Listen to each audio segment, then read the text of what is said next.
Morning. Welcome to build day number 30 at Casa TexPina. We're getting started on a Monday morning. The guys are on site early.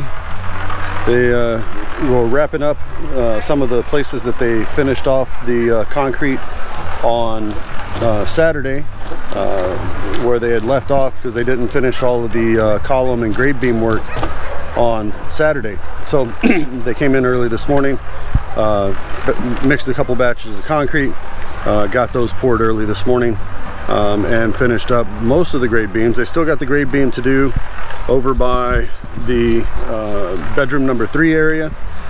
They'll finish that up this morning, and they are going to begin putting up the hollow block for the exterior excuse me, for the exterior walls. So they'll start that today. So we start walling in today, so we're going to build the wall. Interesting. They're also removing the forms from the concrete that they finished on Saturday. So the parts that were completed, they're going ahead and taking those forms off. From what I've seen so far, the concrete looks good. No honeycombs.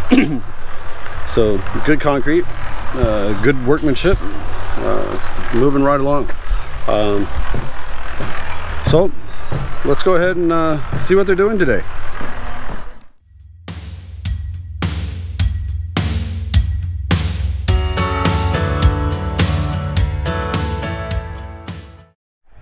Alright, so let's do a quick walk around the site this morning.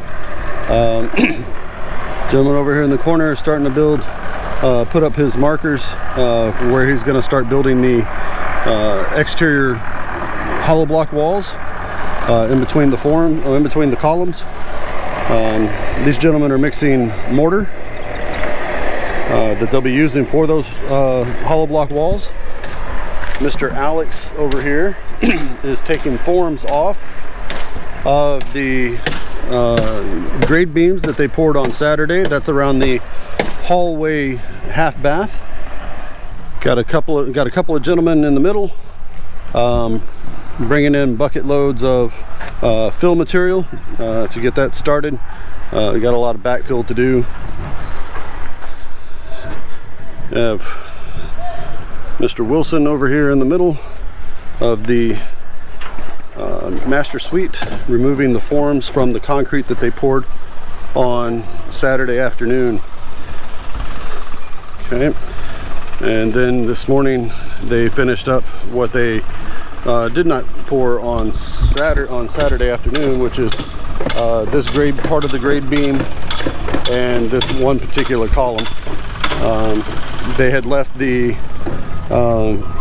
old concrete sloped, so it made for a good joint on the different locations where they needed to join up.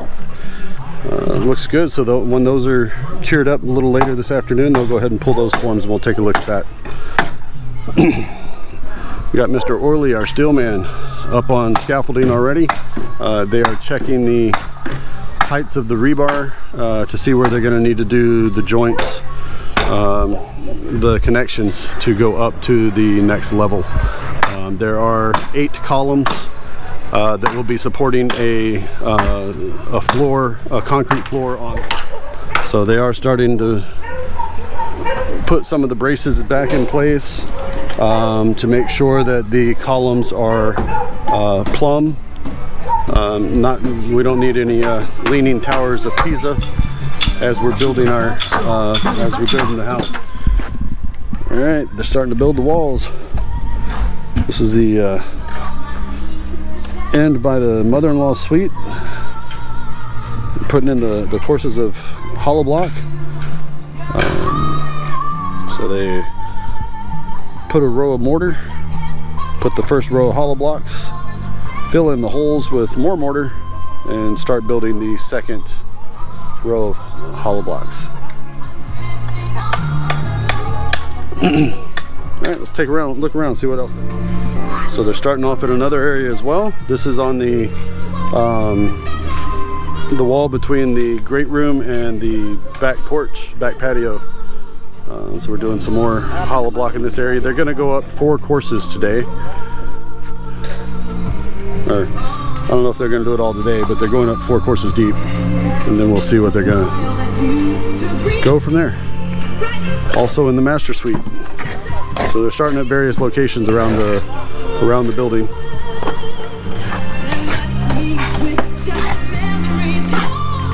Looking good. Mr. Alex and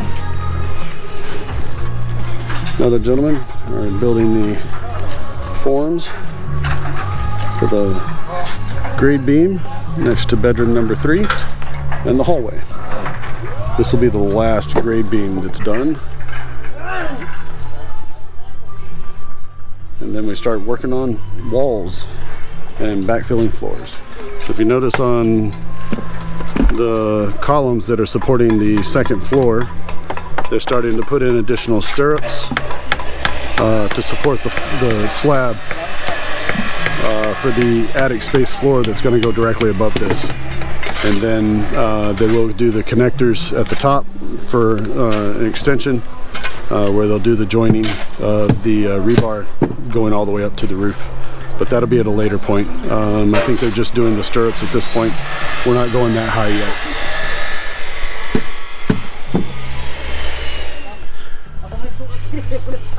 We got our visitor today. Hi. This is our daughter Nica. Also the namesake for Casa TexPina. She was the original TexPina. So Nica. Yeah. What do you think of the house? I like it. It's really big. Yeah? Yeah. Just, it's a lot bigger than I thought it would be just looking at the videos. Oh. A little different being on site. Yeah. It's really different. And it's nice to see how the construction's going. Just because I don't understand a lot about it. So that's cool to see. Yeah, like I've mentioned on several of the videos before, the construction methods are a little different from country to country that we've been through. So it's interesting to come here and watch, and you got a general idea of how it's supposed to go. So they've been doing concrete hollow block construction in the Philippines for almost 100 years. I think it's like right at 90 years now. Since about the 1930s they started doing hollow block construction. And they haven't really changed the methods much since then. So it's been moved along pretty much about the same. But it stands up really well to like the weather that they're used to. Because I know in the States we don't have a lot of like monsoons or a lot of those kinds of things. Where we do the places we do deal with hurricanes, we don't build with concrete. We still build with wood. Yeah, I see a lot of that. There's some construction going on in my area that's all wooden, and so it goes up really, really quickly. Yeah. But watching this one, it's different because yeah, it's all concrete or hollow blocks, and I don't see that. Right. Yeah, here it's typically concrete hollow block construction for the walls, and then they'll do a metal roof. So they have metal trusses with sheet metal roofing, something that's not gonna, asphalt shingles aren't gonna blow away. You don't have to worry about the wood getting a lot of termites, because you've seen on some of the earlier videos we do have a lot of termites here. Yeah. And they don't really kill the termites, and the poison they put down doesn't actually kill the termites, it just drives them away. So if somebody starts building it next to you later and they've got termites in the area, they put the poison down to get rid of the termites, they come back into your area, so you're like, oh. Okay, so it's good that it's with concrete then, because it's not gonna. Right. Yeah. Termites aren't gonna be attracted to it. Yeah, it's better. It's a stronger type of construction based on the environmental conditions that we have here. Okay, so it makes sense. Yeah. I like looking at the floor plan and getting an idea of it, because like looking at the walls, I don't really know what's going on. So you see the floor plan and it makes a lot more sense. Yeah. So this is the overall floor plan. Yeah. So we're seated like right here. Yeah, the Bahay Kubo is a little bit here in the back, and we're watching the construction from this vantage point. So the front door is facing to the east. It's facing Mount Arayat, which I've shown you all on numerous occasions.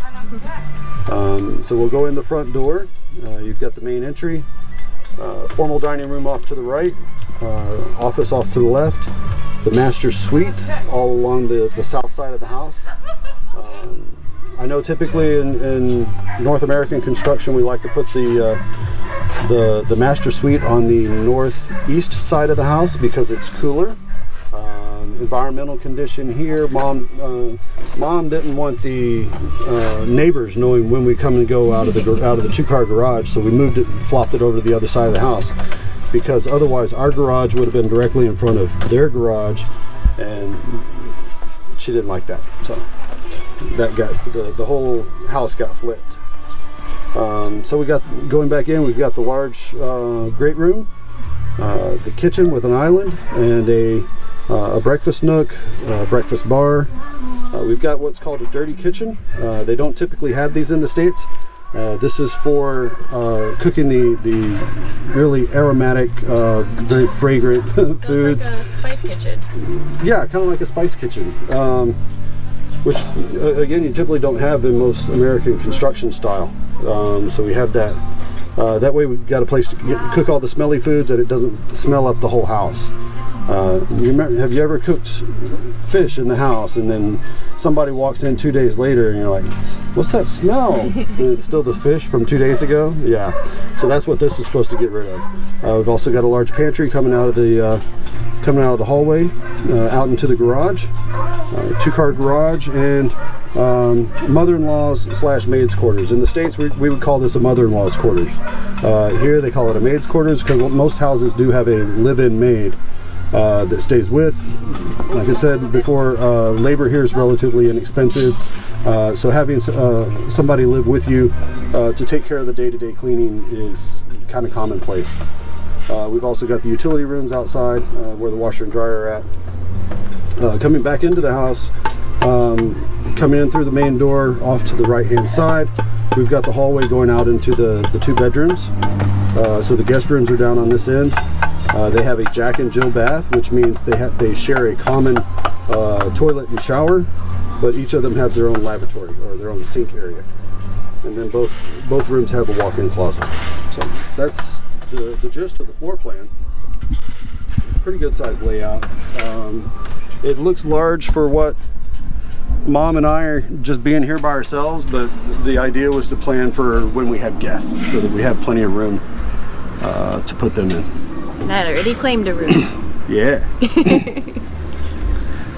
So hopefully when I come back and visit later on in the year, it'll be done. Yeah. So that'll be cool. Yeah, this should definitely be done by the time you come back. And it'd be nice to see it from the beginning, so you saw how it was working. Yeah. And then to see it again at the end and go, oh my goodness, it's totally different. Or you didn't expect it was going to be. It'll actually look larger when it's finished. Yeah. We noticed when we were building our house in Mississippi that as they were building the house, we were always worried about, oh, this room looks really small. I don't think it's going to be big enough. But when they got done, it was like, we've got a lot of room. It was nice. I think this is going to be the same thing. It looked kind of small as we're building it, although for most of our neighbors and the passerbys come by and go, you've got a big house. Yeah, because I think ours is how many? 4 lots? Yeah, we have 4 lots here, so it sits on 937 square meters. Now in the States that would be about a little less than a 1/4 acre. Oh, that's not a lot. It's not a lot of space, but the way we've built the house and the way it's laid out, we've pretty much taken up the entire amount of property that we have. Yeah, because I think most of the houses here are only 1 or 2 lots. Yeah, most of the houses here are 1 lot. You may have some like our neighbor here that's 2 lots, but they usually don't build on both lots. Yeah. They'll build on 1 lot and use the other one for yard or for party space. Okay. So a little bit different. Does ours have a party space or yard? Yeah, we do. We've got a big outdoor patio on the back. Okay. Let's show the folks. So out of the great room, there will be a large picture window here, and this is going to be all open patio out into the backyard. Our property extends out another about another 50 feet past the back of the maids or mother-in-law's quarters. So we'll have good space all along the back here to host events or parties.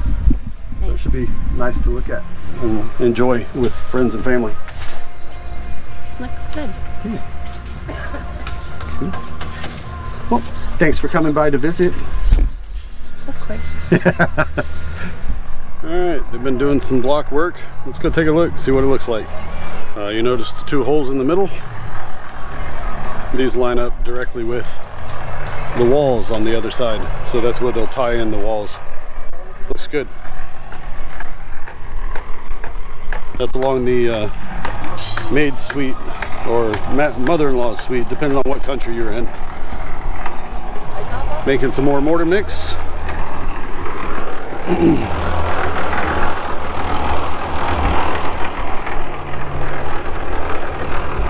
Portion of the wall on this side of the great room.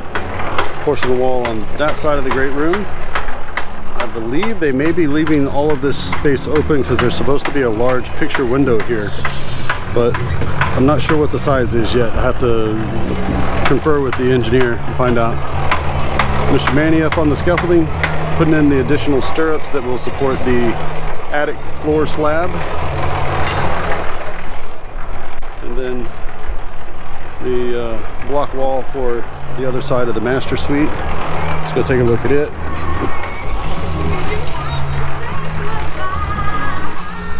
They're also starting to put up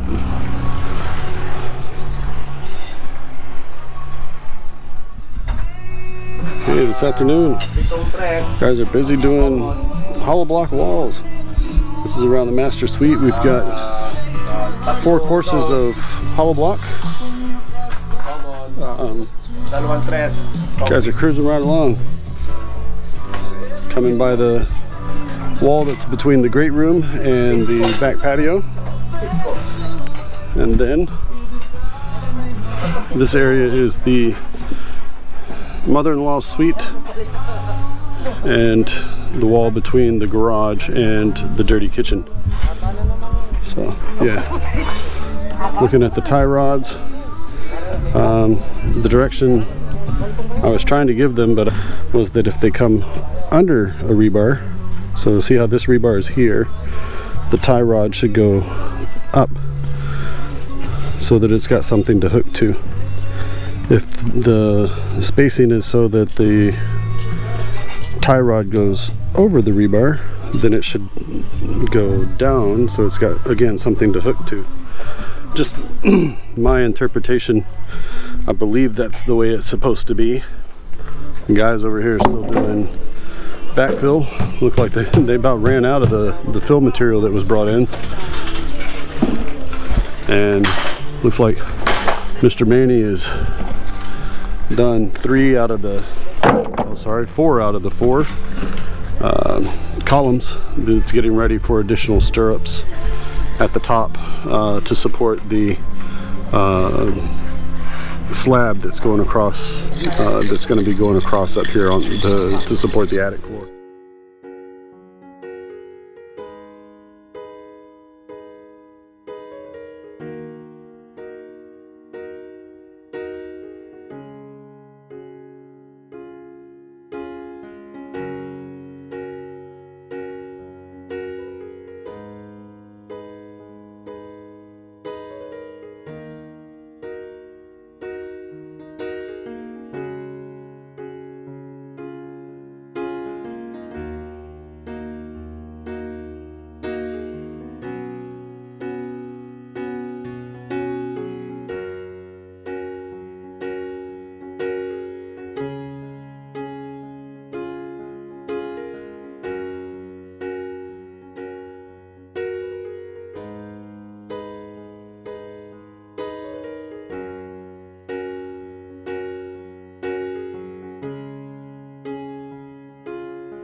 All right, it's getting close to quitting time. Let's walk around real quick and do a update on what happened today. We've got the first 4 courses of block up for the walls on the exterior. This is around the mother-in-law's suite, part of the garage and dirty kitchen. Mr. Manny has been busy with the adding the additional stirrups required to support the second floor attic space. They are still working the hollow block construction. This is around the master suite area. Looks like we've gotten 4 courses up for part of the south wall, portion of the west wall, and the break between the master suite and the patio, the great room and the patio, as well as starting to construct the wall at the back of the great room, between the great room and the master suite. That big pile of fill that was there this morning is all gone. It has been placed throughout the house in different locations, and they are awaiting the next load of fill material to start getting our floor space up to grade, so that when they get ready to go pour the floors, we can pour floors. All right, so this is looking good. We're moving. Oh, they removed the forms from the concrete that they poured this morning. Let's go take a look. We'll walk you all the way around. Okay. So this is the concrete they poured this morning. Wow, you can barely even tell where the joint was on this side. Ah, there it is. You can tell right here. And then on this one, you see it here. The more surface contact between the two, the better. They also removing the rest of the forms. Still removing fill material. And the absolute last foundation wall to go in was completed this morning or this afternoon, and they will pull off the forms tomorrow. This is between the hallway and bedroom number 3. That's the half of this is going to be a coat closet in the front, and the rest will be a walk-in closet for bedroom number 3 in the back. Well, that's the end of Casa TexPina build day number 30. So we started building walls today. We finished up the last of the foundation walls, and we're doing a little bit more reinforcement for the columns. As it's been a busy day, the gentlemen are moving quickly. Also had a nice visit by our daughter Nica today. She's in town for one of her cousin's weddings. Always a pleasure to have the family as a whole together again. Yeah, she came in to visit all the way from Texas, so it was very nice. Took a chance while she was here as well and talking through. We went over the floor plan area. One of my fellow co-workers had asked for an overview of what the floor plan looked like. That's the end of today's business. That's the end of Casa TexPina build day number 30. If you like today's videos, please give us a thumbs up. If you'd like to see more of these videos, please subscribe, hitting the Casa TexPina star in the bottom right hand corner, and you'll be subscribed. Hit the bell icon below the view screen, and you'll be notified when our next video is uploaded for your viewing pleasure. So until then, when we see you the next time, have a great afternoon, and God bless. Thank you for watching. If you liked today's video, please hit like, subscribe, and hit the little bell icon to be notified when our next video becomes available.